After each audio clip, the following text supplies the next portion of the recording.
मित्रों, वैदिक ज्योतिष केंद्र में आपका स्वागत है। आज हम बात करने वाले हैं शरीर यानी चमड़ी से जुड़ा हुआ रोग जिसको बोलते हैं त्वचा रोग, स्किन इन्फेक्शन या संक्रमण के द्वारा फैलने वाला रोग क्यों होता है। किसी के कुंडली के बारे में आज हम समझेंगे, यानी कुंडली में समझेंगे कि क्यों होता है त्वचा रोग। त्वचा रोग एक आम सी बीमारी बनती जा रही है, आम सी समस्या बनती जा रही है। हर प्रकार के त्वचा रोग के बारे में आज हम चर्चा करेंगे। क्यों, कारण क्या है उसका कि त्वचा रोग व्यक्ति को होता है। त्वचा क्या होता है, स्किन अगर ख़राब हो जाए तो व्यक्ति का सब कुछ धरा धराया रह जाता है। उसका जीवन जो है आधा से ज़्यादा यानी 50% जीवन जो है मायूसी से भर जाता है। तो एक प्रकार को इसको मायूसी वाला रोग भी कह सकते हैं। यानी कि आंतरिक ना तो कमजोरी रहेगा व्यक्ति को, ना तो कोई साइड इफेक्ट रहेगा व्यक्ति को। आंतरिक मन सब कुछ यानी संपन्नता सब कुछ है, लेकिन एक ऊपर एक ऐसा धब्बा लग जाता है कि व्यक्ति अंदर की चीज़ों को प्रकट नहीं कर सकता। फिर समाज हो, परिवार हो, कहीं भी महफिल हो, कुछ भी हो, तो व्यक्ति क्या करता है, एक तरीके से अपने को अलग थलग पाता है, शर्म महसूस होती है उसको। त्वचा इतना भयानक और इतना महत्वपूर्ण चीज़ है, त्वचा रोग होने पर स्थितियां बहुत भयानक हो जाती हैं। तो आज जन्म कुंडली के माध्यम से समझेंगे त्वचा रोग का कारण क्या है, कौन लोगों को त्वचा रोग की समस्या होती है, जिनको त्वचा रोग ऑलरेडी है उनकी समस्या क्या हो सकती है, उसका देखेंगे विश्लेषण। ग्रह के योग युति किस प्रकार से संबंध रखते हैं। तो चलिए कुंडली स्टार्ट करते हैं देर न करते हुए। ये कालपुरुष की कुंडली जैसे मैं लेता हूँ हर बार कुंडली समझाने के लिए। कालपुरुष कुंडली इसलिए मैं लेता हूँ क्योंकि कालपुरुष समझाने के लिए बेहतर होता है। हम कभी भी फलादेश करें तो फलादेश हमारा जो प्रेडिक्शन होता है वह कालपुरुष की गति के अनुसार ही प्रेडिक्शन हमेशा लागू होता है। तो कालपुरुष की कुंडली मेष लगन की बनती है, इसलिए मैं उसको लेता हूँ। इसके सूत्रों को अप्लाई हर लगन पे किया जा सकता है, इसलिए कालपुरुष की कुंडली ही लेनी चाहिए जब भी फलादेश करना चाहिए। चलिए सबसे पहले ये समझते हैं कि त्वचा रोग के कारक कौन से ग्रह होते हैं। तो यहाँ पर सबसे महत्वपूर्ण विषय है वो देख लेते हैं। बुध को स्किन का स्वामी माना गया है, ठीक है। पहला ग्रह होता है बुध को स्किन का स्वामी यानी त्वचा का स्वामी माना गया है, क्योंकि ये क्या है, इंद्रिय है जिससे हम स्पर्श रूपी गुण को देखते हैं, ठीक है। तो इसको त्वचा का पूर्ण आधिपत्य इसको प्राप्त है। दूसरा ग्रह है जिसको हम ऊर्जा ग्रहण करते हैं वो है सूर्य।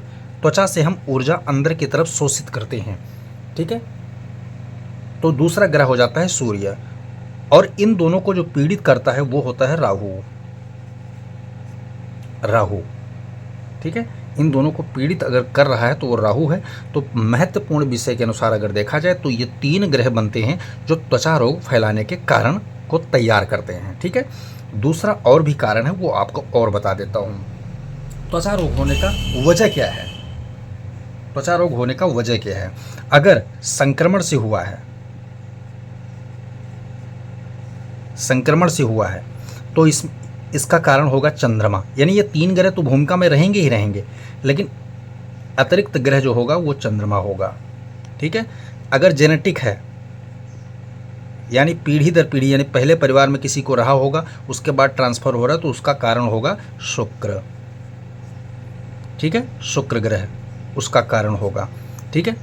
अगर किसी दंड के रूप परिणाम में मिला है, यानी कि किसी का दंड आपको मिला है, जैसे कोढ़ रोग हो जाता है, तो उसका कारण क्या है, वहाँ शनि कारक हो जाता है, क्योंकि शनि जो है दंड देता है। दंड के रूप में क्या दिया उसने, त्वचा रोग आपको दे दिया, ठीक है। अब यहाँ पर ये ग्रह यहाँ भी कॉमन में भूमिका रहेंगे, ठीक है, और यही ग्रह यहाँ भी कॉमन की भूमिका में रहने वाले हैं, और ये ग्रह यहाँ भी कॉमन की भूमिका में रहने वाले। ऐसा नहीं है केवल शनि दे देगा, शुक्र दे देगा या चंद्रमा दे देगा, नहीं। इन तीनों का संबंध स्थापित जब एक करेंगे तब रोग की आकार, रोग की प्रवृत्ति, रोग के लक्षण सभी चीज़ें विराजमान होंगी, ठीक है। एक चीज़ और महत्वपूर्ण है, अगर 5वां नंबर जो है कॉलम में है मंगल ग्रह। मंगल ग्रह भी त्वचा रोग देता है। कैसे देगा, जैसे आप कहीं एक्सीडेंटल दुर्घटना आदि के कारण चोट चपेट, फोड़ा फुंसी आदि जैसे आपकी समस्या जीवन में एक बार हो चुकी हो, तो वहाँ पर भी दाग रह जाते हैं, धब्बे रह जाते हैं। वो त्वचा की समस्या को आगे बढ़ता जाता है। भाई एक बार चोट लगा, लेकिन अभी सिस्टम ये हुआ कि त्वचा की जो समस्या वो जा नहीं रही है, तो वहाँ पर भी त्वचा की समस्या उत्पन्न हो जाती है। तो वहाँ पर भी जब इनका संबंध डायरेक्टली मंगल ग्रह से स्थापित होगा तब ये स्थितियाँ पैदा होती हैं। आई बात समझ में। अतिरिक्त 6ठा नंबर का जो सिस्टम आता है वो गुरु होता है। गुरु कब देता है त्वचा की समस्या? जब खान पान को लेकर के एलर्जी की सिस्टम जब उत्पन्न होगा, तब गुरु आपको त्वचा रोग दे सकता है। ठीक है, त्वचा रोग दे सकता है। तो समस्त ग्रहों का लक्षण मैंने आपको बता दिया कि इस कारण से त्वचा रोग उत्पन्न हो जाता है। अब हम महत्वपूर्ण भूमिका ग्रहों की तलाश करेंगे भाव अनुसार। फिर हम उन ग्रहों को पकड़ेंगे जिनके ऑलरेडी त्वचा रोग है। कौन से भाव में युति करके वो ग्रह बैठे होंगे जिनको त्वचा रोग झेलना पड़ रहा है, तो उनको देखने में ये समझ में आ जाएगा कि मेरी कुंडली में ऐसा योग ऑलरेडी से बैठा हुआ है। ठीक है, बहुत ही सटीक और सरल विधि से समझाऊंगा ताकि समझ में आ जाए। आपको बस करना क्या है, उपाय के तौर पर उन ग्रहों की शांति करवा लेना है। वो उपाय की शांति भी विधि तरीका मैं बताऊंगा साथ साथ। ठीक है, तो चलिए सबसे पहले भावगत समझ लेते हैं। भावगत क्या है? छठा भाव क्या होता है? रोग का भाव होता है। ठीक है, छठा भाव क्या होता है? रोग का। लग्न क्या होता है? शरीर है। लग्न है शरीर, ये हो गया रोग, ये हो गया शरीर। अष्टम रोग को बढ़ाना और घटाना है तो अष्टम भाव को देखना है। 12वां भाव क्या करता है? रोग से निजात मिलेगा, मुक्ति मिलेगी, नहीं मिलेगा। मोक्ष का भाव है ना, मुक्ति मिलेगा, नहीं मिलेगा, और खर्च भी बताता है साथ साथ में। ठीक है, और दूसरा भाव और तीसरा भाव ये परिणाम को बताते हैं। ये परिणाम को बताते हैं कि हमें रोग या दंड या जो भी कष्ट है उसका परिणाम क्या होगा। ठीक है, तीसरा भाव का अगर परिणाम निकलता है तो बहुत भयानक होता है, जिसको हम मृत्यु कह सकते हैं। दूसरा भाव का परिणाम निकलता है तो धन नष्ट यानी पूरी तरह बर्बादी का परिणाम निकलता है। तो यहाँ भावगत आपने समझ लिया। ठीक है, आगे बढ़ते हैं। अगर आपके लग्न में बुध, राहु, शुक्र की युति अगर हो रही है तो आपको त्वचा रोग की समस्या उत्पन्न होने वाला है। ठीक है, दूसरा भाव सूर्य, राहु, शनि की युति है तो आपको त्वचा रोग की समस्या होने वाली है, हो चुका होगा। ठीक है, तीसरे भाव में मंगल, राहु, बुध की युति है तो त्वचा रोग समस्या आपको जीवन में होने वाला या हो चुका होगा। ये बात समझ में आ गई? यहाँ तक आप इसको दिमाग में फीड कर लीजिए। मैं ग्रहों की युति समझा रहा हूँ, बहुत सरल और सटीक विधि से मैं तैयारी करके लाया हूँ इसको, ताकि समझ में आपके आ जाए। और पर्टिकुलर जब ग्रह मिल जाएगा आपको तो उसकी उपाय विधि करने में आपको कोई दिक्कत नहीं होगा। त्वचा रोग से आप निजात पा सकते हैं। ऐसा नहीं है कि ये रोग की हम निजात नहीं पा सकते।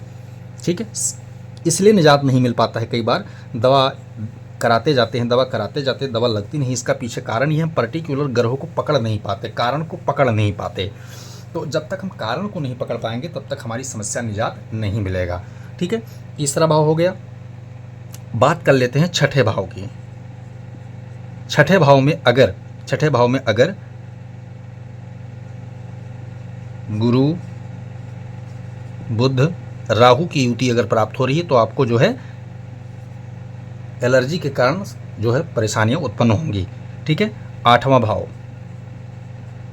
अब आठवां, इसका मतलब ये नहीं है जिस भाव में ही युति, अगर ये युति प्रथम भाव उनमें भी होता है तो दृष्टिकोण चेंज होगा, लेकिन त्वचा रोग बदल जाएगा। त्वचा रोग जो होगा। ठीक है, आप इन युति को पकड़िए। मैं पर्टिकुलर भाव की मैं चर्चा इसलिए कर रहा हूँ क्योंकि इस भाव में ये अगर ग्रह युति होंगे तो डेफिनेटली 100% रोग को इस प्रकार क्षेत्र में ले जाएंगे। अष्टम भाव, चंद्र, मंगल, राहु या फिर सूर्य, शनि, राहु या फिर शुक्र, सूर्य, राहु। अगर अष्टम भाव में ये कोई भी युति अगर मिलती है तो त्वचा रोग होने की संभावना 100% प्रबलता के साथ रहने वाली है। बात कर लेते हैं 12वें भाव की। 12वां भाव शनि, राहु या केतु, एक राहु केतु में से कोई एक। ठीक है, शनि, राहु, केतु है। अब यहाँ सूर्य आ जाए तो होगा, शुक्र आ जाए, तीसरा ग्रह पार्टनरशिप की बात कर रहा हूँ, तीसरा ग्रह अगर पार्टिसिपेट कर रहा है तो उसमें चाहे सूर्य आ जाए, चाहे शुक्र आ जाए, चाहे बुध आ जाए, चाहे चंद्रमा आ जाए, चाहे मंगल आ जाए, ठीक है, चाहे गुरु आ जाए, तो दृष्टिकोण सूर्य आता है, ठीक है। तो ऊर्जा क्षीण के कारण के आंतरिक ऊर्जा क्षीण के कारण जो है कहीं ना कहीं प्रॉब्लम रहेगी, और जेनेटिक भी होता है। शुक्र जेनेटिक ज़्यादातर करता है, ठीक है। बुध क्या करता है, रोग देता ही है, इस पर यह स्वामी ही होता है स्किन का। चंद्रमा संक्रमण का स्वामी होता है। मंगल कोई एक्सीडेंटल होता है उसके कारण होता है।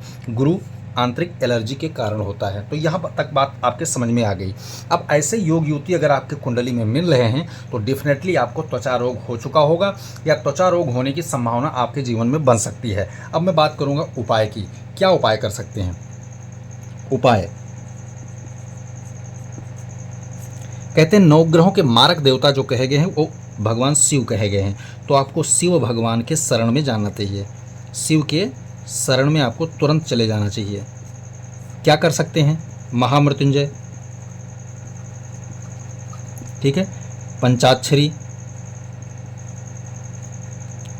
ठीक है, पंचाक्षरी, ये उपाय कर सकते हैं। रुद्राभिषेक, ठीक है, रुद्राभिषेक, ये शिव जी का पर्टिकुलर 3 उपाय में से कोई एक उपाय आप कंटिन्यू कर सकते हैं, ठीक है। अगला है रविवार का व्रत आप कर सकते हैं। रविवार का व्रत आप निरंतर रखिए, इससे भी बहुत बड़ा फायदा आपको होगा। निहित ग्रह, जिस ग्रह के कारण आपको समस्या उत्पन्न हो रही उसका दान, उसका दान। और अगर समस्या निजात नहीं मिल रहा है तो आपको जो माणक रत्न है वो आपको धारण करना चाहिए। अगर समस्या आपके भावगत सिस्टम में बैठा हो, जैसे लग्न में, पंचम में, दशम में, ठीक है, या द्वादश भाव में अगर स्थितियाँ ऐसी अनुकूल परिस्थिति में नहीं है कि रोग अच्छा फायदा नहीं कर रहा है, तो आपको माणक रत्न कितना 7.25 रत्ती का धारण कर लेना चाहिए। हाँ, अगर आपकी कुंभ राशि है या शुक्र से संबंधित, यानी कुंभ राशि, मकर राशि या फिर वृषभ राशि और तुला राशि है, तब आपको माणक नहीं धारण करना है, ठीक है, कुंडली में। बाकी अन्य स्थितियों में माणक रत्न धारण करने से क्या होगा, त्वचा से संबंधित स्थितियों पे हम काबू पा सकते हैं। बाकी सभी परिस्थितियों में अगर देखा जाए तो बुध का जो है पन्ना रत्न भी धारण किया जाता है त्वचा रोग की समस्या के निवारण के लिए, तो आप ये धारण कर सकते हैं, जिससे आपका जो बढ़ोतरी हो रहा है रोग का, कंट्रोल में नहीं आ रहा है, उससे निजात पाएंगे मित्रों। तो ये रहा शानदार वीडियो त्वचा रोग को लेकर के। मेरे पास कमेंट आया था स्पेशल कि इस पर गुरुजी विचार कीजिए कि ज्योतिष में कौन से ग्रह पर्टिकुलर इसका स्वामी होते हैं, तो मैंने सरल और सटीक विश्लेषण के माध्यम से आपको बताया क्यों होता है त्वचा रोग और उसके कारण क्या हैं। वीडियो पसंद आए तो लाइक करें, शेयर करें, सब्सक्राइब करें, साथ में बेल आइकन का बटन जरूर दबाएं ताकि हमारा नया लेटेस्ट वीडियो आप तक जरूर पहुंचे। वीडियो बिना स्किप करके देखेंगे तभी पूरी तरह समझ में आएगा। जय सिया राम।